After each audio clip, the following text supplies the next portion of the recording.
सत्य को खोजने वाले आप सभी साधकों को हमारा नमस्कार।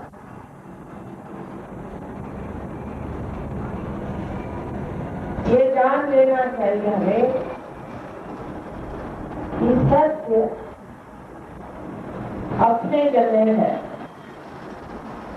उसको हम अपने मन से बना नहीं सकते, अपने बुद्धि से समझ नहीं सकते और उसको जिस तरह चाहे अपने सूझबूझ के साथ बना बिगाड़ नहीं सकते। वो जैसा है वैसा ही। मनुष्य अपने अहंकार में ये सोचता है कि वो परमात्मा का नाम ले करके और जैसा चाहे उसे बनाए और बिगाड़े और सत्य को भी जैसा चाहे उसका रूप बनाए। लेकिन ये बनाने से कुछ फर्क पड़ने वाला नहीं, क्योंकि मनुष्य के अंदर अभी वो स्थिति नहीं आई है कि जिससे इस चारों तरफ फैली हुई चैतन्य को, चैतन्य की शक्ति को और रूप को जाना। उन्होंने ये नहीं जाना कि चारों तरफ की शक्तियां फैली हुई और इस शक्ति को महसूस करना, ये सबसे बड़ा सत्य है। ये शक्ति संसार का सारा काम, सारा जीव कार्य, संसार को हर तरह से व्यवस्थित रूप से रखने में कार्यान्वित रहती है। इतना ही नहीं, इसका संतुलन, इसकी परवरिश सारी ये शक्ति करती है। इसी को कोई रूप कहता है और इसी को कोई चैतन्य कहता है, इसी को कोई होली घोष कहता है। चाहे किसी भी नाम से पुकारे, ये शक्ति सीधा है, ये पहला सत्य है। और दूसरा सत्य ये है कि आप स्वयं, ये शरीर, बुद्धि, अहंकार आदि ये कुछ नहीं है, किंतु आप सिर्फ वो शुद्ध आत्मा है जो कि इस शक्ति को जान सकता है और इसको पूर्ण तरह से अपने अंदर संभालेगा। इस प्रकार इस शक्ति को प्राप्त करना ही मनुष्य के उत्थान का अंतिम चरण है। आज आप अमीबा से बन गए एक इंसान। अब इंसान के बाद जो उसकी दूसरी दशा है, उसमें मनुष्य को अब संत बनना है, माने उसको आत्म साक्षात्कार चाहिए। इस आत्म साक्षात्कार से हुआ आप केवल सत्य को नहीं जान सकते। आप अनेक तरह से कोई कहता ये सही है, कोई कहता वो सही है, लेकिन जो कोई सी भी बात को सत्य कहे और कोई सी भी बात को असत्य कहे, वो किस मुद्दे पर कहता है कि वो केवल सत्य को नहीं जानता। लेकिन जब आप केवल सत्य को जानते हैं तब आपको आश्चर्य होता है कि सारे धर्मों में एक ही तत्व है। लेकिन जब तक वो तत्व हमारे अंदर जागरूक नहीं हो जाता है, हम इस चीज को समझ ही नहीं सकते और इसलिए आज के सारे वाद विवाद और प्रश्न खड़े हुए। इसलिए सबसे पहले हमें आत्मा स्वरूप हो जाना चाहिए, क्योंकि यह आत्मा उसी परमात्मा का हमारे अंदर प्रतिबिंब है। और उसके नजदीक होते ही आपको आश्चर्य होगा कि आपकी तंदुरुस्ती अच्छी हो जाती है। कहीं कीजिए, आप किसी भी घर में जाइए, कुछ भी कर्म कांड करें, किसी भी गुरु के पास जाए, आपकी तंदुरुस्ती अच्छी नहीं हो सकती।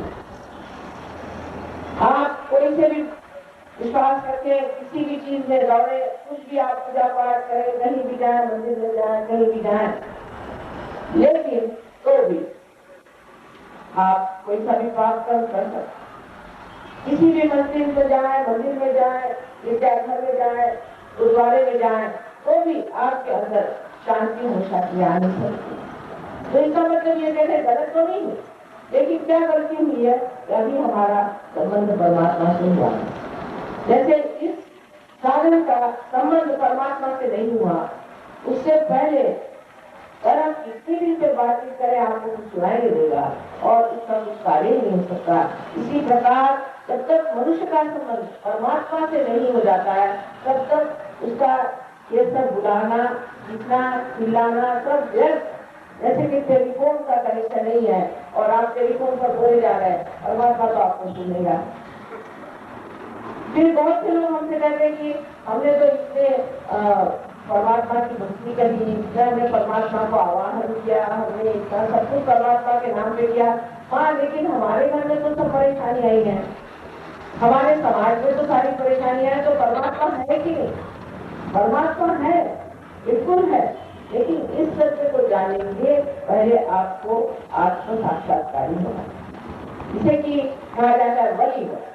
आप जब तक वली नहीं होते, आप परमात्मा को भी नहीं समझ सकते और इस परम चैतन्य के कार्य को भी नहीं सकते। तो अभी एक सीढ़ी मनुष्य को ऊपर जाना है, बस इस सीढ़ी को लांघते ही आप समझ जाएंगे कि ये सारे सृष्टि में जितने भी मनुष्य है, ये एक ही विराट के अकबर के अंग प्रत्यंग है, उसके अंग प्रत्यंग है।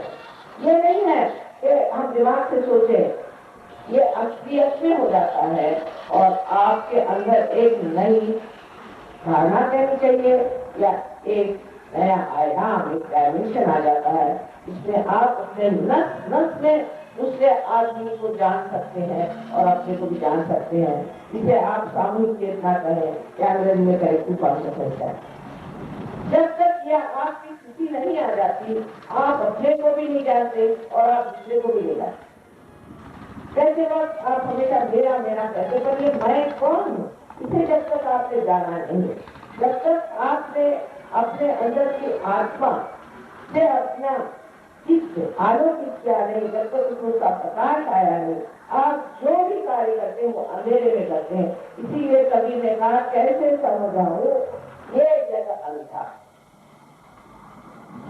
समझने की बात है कि संत, साधु और वली, लेकिन यहाँ हो गए बहुत से बड़ी आज्ञा के निजामुद्दीन साहब है, उद्दीन साहब है, उसी तरह से हमारे यहाँ सभी नानक और पहले बांग्ला सबसे जाने कितने अपने यहाँ बड़े बड़े संत महानुभाव हो गए।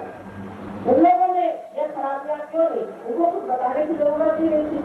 वो स्वयं ही अच्छे ही रास्ते पर चलते थे और दूसरों से भी कहते थे तुम अच्छे रास्ते पर चल, लेकिन दूसरे इसलिए नहीं चल पाते थे कि उनके अंदर आत्मा की शक्ति है। जब आत्मा की शक्ति आ जाती तो आपकी एक तो सारी गंदी आते जाती अपने आप ही, आप स्वच्छ हो जाते। मुझे आपके अंदर बची हुई जो माँ कुंडलिनी है, इसे आसक्ति कहते हैं, ये जब जागरूक हो जाती है तो इस कुंडलिनी के कारण आप एकदम स्वच्छ हो जाते और आपकी शारीरिक, मानसिक और बौद्धिक की सफाई हो जाती। सबसे बड़ी बात यह है कि आप केवल सत्य को जानते।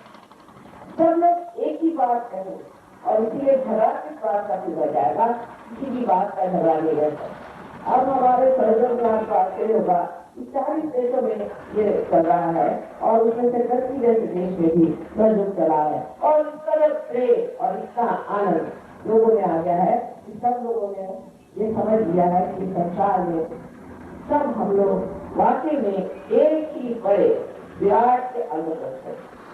इस तरह की चीज हुए बगैर न तो अपना देश ठीक हो सकता है, न तो कोई देश ठीक हो सकता है और न ही सारा विश्व ठीक हो सकता है। विश्व में लोग शांति की बात करते हैं, जिसके हृदय में शांति ही नहीं है, वो किस तरह से शांति की बात करते हैं? वो प्राप्त न करा सकते हैं और न उनके पास शांति है, तो उनको भी शांति की बात करने में भी एक तरह की ऊपरी ही चीज है, जिससे कि लोगों को कभी भी शांति तो मिल ही नहीं सकती। उनके झगड़े खड़े हो जाएंगे, अलग अलग इसकी संस्थाएं बनेंगी, ऑर्गेनाइजेशन बनेंगे, ये शांति का ऑर्गेनाइजेशन, ये शांति का ऑर्गेनाइजेशन है और जो आपस में लगा है। सब लोग कहते हैं कि हम धार्मिक हैं, फिर आप लड़ क्यों रहे? धर्म के नाम से हम लड़ क्यों रहे? क्योंकि हमने अभी तक अपने अंदर धर्म जागरूक नहीं किया। जिस दिन हमारे अंदर धर्म जागरूक होगा तो सबका एक ही धर्म है और वो धर्म है इस परम शक्ति को अपने अंदर प्राप्त कर लेना और उससे अपने को अलंकृत कर लेना, उस शक्ति को सजा लेना। और ये सजावट उसको बड़ा सुंदर बना देती है, उसका चरित्र सुंदर हो जाता है।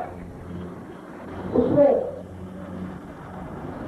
जो जिसे कहते हैं कि वो एक साक्षी स्वरूप पर लाया जाता है, हमारे वो चेतना मात्र जानता है, वो किसी चीज की निदान या किसी और धर्म की दृष्टि दे ही नहीं सकता। उसकी दृष्टि ही इतनी निर्मल निर्मल हो जाती है, इतनी शुद्ध हो जाती है कि ऐसी दृष्टि जिस मनुष्य पे भी पड़ जाए, जिस घर में पड़ जाए, जिस जगह वो पहुंच जाए, वो जगह ही पवित्र हो जाती है और वहाँ सब शुद्ध हो जाता है। सब्सक्राइब कीजिए कुंडलनी जागरण को और प्रेस कीजिए बेल आइकन को, जिससे कि आपको मिल सके हमारी लेटेस्ट वीडियो सबसे पहले।